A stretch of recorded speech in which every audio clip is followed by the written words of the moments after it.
Ya, Assalamualaikum warahmatullahi wabarakatuh. Waalaikumsalam warahmatullahi wabarakatuh.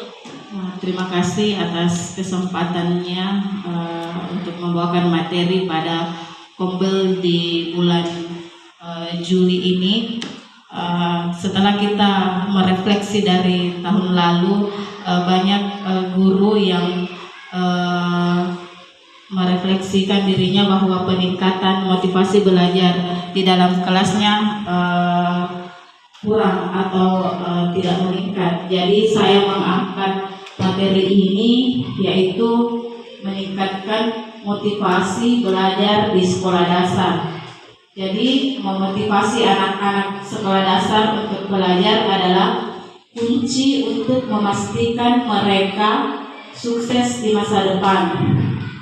Ada banyak cara untuk meningkatkan motivasi belajar, mulai dari membuat pelajaran yang menyenangkan hingga memberikan penghargaan untuk prestasi. Ini yang kita bisa lakukan untuk meningkatkan motivasi belajar peserta didik kita. Yang pertama itu kita menciptakan lingkungan yang positif. Jadi yang pertama ada suasana kelas. Jadi suasana kelas, jaga agar ruang kelas nyaman, bersih dan penuh semangat. Pajang karya siswa untuk menumbuhkan rasa bangga. Jadi di sini Karen, di sini Bapak Ibu, kita ciptakan suasana kelas di kelas tak masing-masing.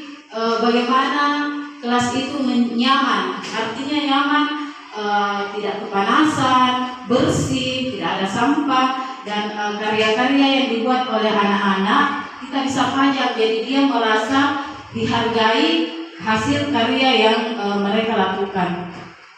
Yang kedua, hubungan guru dengan siswa. Jadi hubungan guru dengan siswa itu kita menjalin komunikasi yang hangat, penuh empati dengan siswa, berikan perhatian dan dukungan emosional. Seperti kadang misalnya ada anak-anak yang tidak kurang membacanya, dipanggil ke.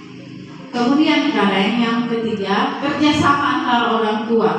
Jadi kita sebagai guru harus juga berkolaborasi dengan orang tua siswa. Artinya berkolaborasi dengan orang tua siswa itu, setiap perkembangan belajarnya anak-anak atau para peserta didik itu harus juga tahu orang tuanya. Jadi orang tua misalnya seperti membuat grup WA antara orang tua dengan guru. Jadi kita bisa sharing di situ tentang perkembangan, membuat metode yang menyenangkan. Jadi apalagi kalau kelas 1 dan 2 belajar sambil bervariasi aktivitas. Jangan bosan dengan rutinitas ini. Guru mata pelajaran agama bisa dijelaskan media digital apa yang sudah digunakan di dalam kelas. Pelajaran interaktif apa saja yang sudah dilakukan di dalam kelasnya?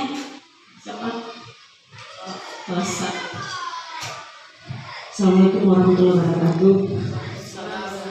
Terima kasih atas kesempatannya. Kalau untuk di kelas 1 itu hanya menggunakan metode permainan dengan menggunakan kartu kata. Jadi anak-anak disuruh merangkai huruf menjadi kata. Yang sudah pintar membaca disuruh merangkai suku kata menjadi kata. Jadi yang pintar membaca disuruh merangkai kata menjadi kalimat. Seperti itu. Ya, terima kasih. Jadi belum menggunakan aplikasi ya. Iya. Video pembelajaran sudah. Jadi itulah hal-hal yang bisa kita lakukan di dalam kelas agar motivasi belajar peserta didik Bapak Ibu guru di dalam kelas itu bisa meningkat. Misalnya bisa dari memanfaatkan IT seperti Chromebook, jadi kita bisa menciptakan literasi digital. Kemudian ada juga teknologi interaktif. Jadi teknologi interaktif itu memanfaatkan media digital seperti video, animasi atau game edukasi untuk menarik perhatian siswa. Saya mau tanya dulu. Iya, jadi kita bisa memberi penghargaan itu berupa pujian, ya, pujian. Berikan pujian tulus saat siswa mencapai prestasi sekecil apapun itu. Mau dia, misalnya ya, anak-anak kita harus memberi pujian, memotivasi lagi kembali bahwa kamu hebat nak. Jadi itu agar anak-anak lagi lebih ikut berperan lagi dalam perlombaan. Kemudian ada pengakuan publik. Rayakan keberhasilan siswa di depan kelas atau sekolah untuk membangun rasa Ibu, bukan berupa uang atau apa, tapi kita bisa memberi bintang, sertifikat, atau benda menarik yang mengapresiasinya. Umpan balik, berikan umpan balik konstruktif untuk membantu siswa mencapai target. Jadi di sini karena saya bawakan dengan hormat dipersilahkan. Beberapa penyampaian tentang cara belajar atau bagaimana pembelajaran di kelas di dalam belajar. Jadi sebagaimana yang saya dengar tadi dari beberapa guru bahwa perkembangan atau kemajuan yang dilakukan selama ini alhamdulillah itu sudah meningkat dan semoga bisa dipertahankan dan lebih ditingkatkan lagi. Seperti kelas 1 yang terima kasih. Tapi sebelum saya menutup hari ini, kita refleksi dulu. Saya ingin Terima kasih atas kesempatannya. Melalui kegiatan yang melalui materi yang Ibu paparkan tadi, saya bisa menarik kesimpulan bahwa di dalam mengenali karakteristik peserta didik dan juga memberi pembelajaran kepada peserta didik harus menggunakan berbagai macam metode pembelajaran yang menyenangkan agar peserta didik bisa tertarik, bisa menarik perhatiannya dalam proses pembelajaran dan juga bisa lebih mudah memahami tentang pelajaran, baik itu menggunakan aplikasi ataupun menggunakan media-media pembelajaran interaktif lainnya, begitu Ibu. Terima kasih.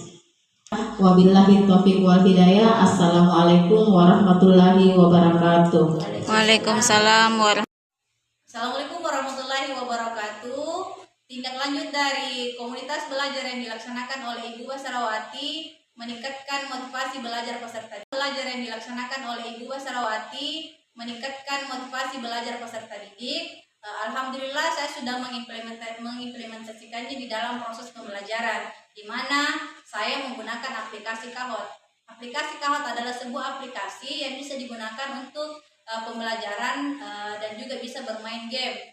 Di mana aplikasi Kahoot itu hanya bisa dilaksanakan apabila dalam kita dengan siswa itu berada dalam satu kelas, tidak bisa kalau terpisah di luar satu ruangan tersebut. Kemudian apa kelebihan dari aplikasi Kahoot adalah anak-anak bisa bermain sambil belajar, di mana kita bisa membuat soal, kemudian siswa bisa menjawab dengan tepat dan cepat. Jadi yang bisa kita nilai di sini adalah kecepatan dan ketepatan siswa tersebut.